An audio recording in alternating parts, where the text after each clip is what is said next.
Hi, I'm Dr. Dan Shapiro, I'm a plastic surgeon certified by the American Board of Plastic Surgery. I've been practicing in the Scottsdale Paradise Valley area since 1992, and that's all I do. I just perform cosmetic or aesthetic plastic surgery. I do a lot of rhinoplasties. It's one of my favorite procedures, and people come in and kind of want to know whether they're a good candidate for a rhinoplasty, and oftentimes the question is, who is not a good candidate for a rhinoplasty? And I think it's very important to understand that when I am seeing a consultation, not only is the patient interviewing me, I'm also interviewing the patient.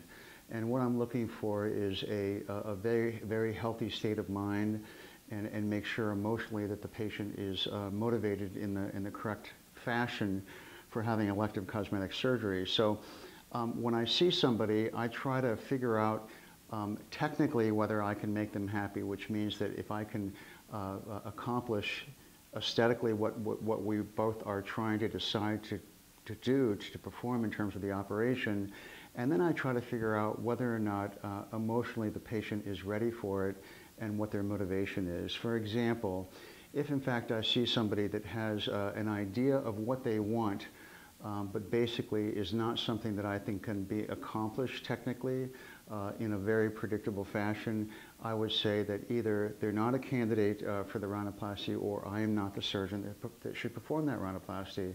I have a very, very low, almost zero revision rate, and I try to pick my patients accordingly. Another question, in terms of who is a good candidate is I think that when I see somebody who's an ethnic rhinoplasty, if you will, that has an ethnic background, I want to make sure that we're on the same page in terms of what they're looking for. I like to preserve the ethnicity, and there are some patients that really need to rectify with themselves and their family what they're trying to accomplish. There are some families that give some kind of resistance to patients getting a rhinoplasty because they want to maintain their ethnicity, and they find it troublesome if somebody wants to evade, basically their roots, if you will.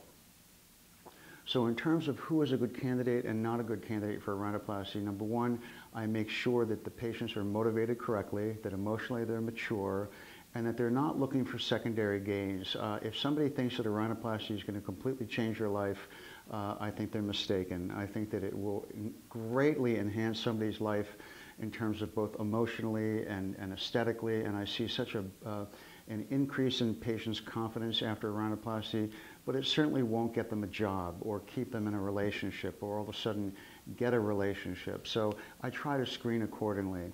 Also, I think there's a whole process that I go through in terms of imaging photographs, and I like to have patients bring in photographs of noses that they like.